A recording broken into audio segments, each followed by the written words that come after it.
দেশে জাতিসংঘ মানবাধিকার কার্যালয়ের একটি মিশন খোলার লক্ষ্যে ৩ বছর মেয়াদী সমঝোতা স্মারক স্বাক্ষর করেছে বাংলাদেশ ও জাতিসংঘের মানবাধিকার বিষয়ক হাইকমিশন।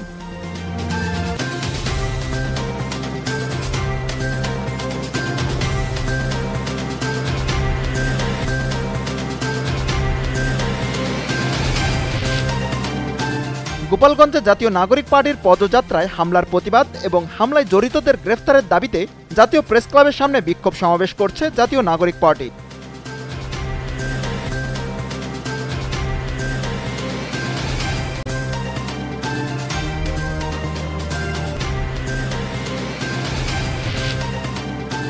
দেশব্যাপী আইন শৃঙ্খলা পরিস্থিতির অবনতির প্রতিবাদ এবং ঢাকায় জাতিসংঘের কার্যালয় খোলার অনুমতি বাতিলের দাবিতে বিক্ষোভ মিছিল করেছে ইসলামী আন্দোলন বাংলাদেশ।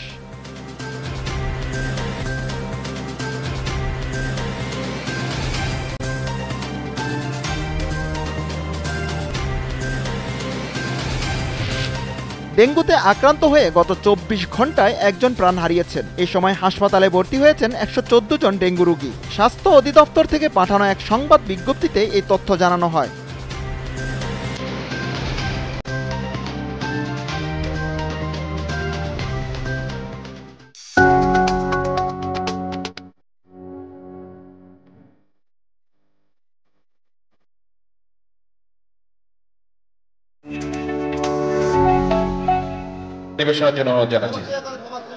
চট্টগ্রামে জুলাই আগস্ট গণ অভ্যুত্থান দিবস উপলক্ষে প্রতীকী ম্যারাথন অনুষ্ঠিত হয়েছে।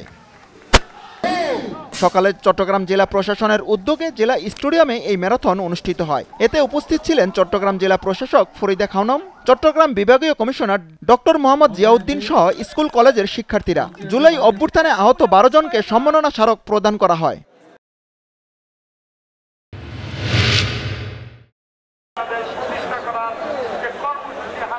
সারা দেশে আইন শৃঙ্খলা পরিস্থিতির অবনতির প্রতিবাদে চট্টগ্রামে বিক্ষোভ মিছিল অনুষ্ঠিত হয়েছে। বিকেলে চট্টগ্রাম মহানগর যুবদলের উদ্যোগে পুরাতন রেলওয়ে স্টেশন চত্বরে এই বিক্ষোভ মিছিল অনুষ্ঠিত হয়। এতে প্রধান অতিথি হিসেবে উপস্থিত ছিলেন বিএনপির কেন্দ্রীয় কমিটির সহ সাংগঠনিক সম্পাদক মীর মোহাম্মদ হেলাল উদ্দিন সহ আরও অনেকে।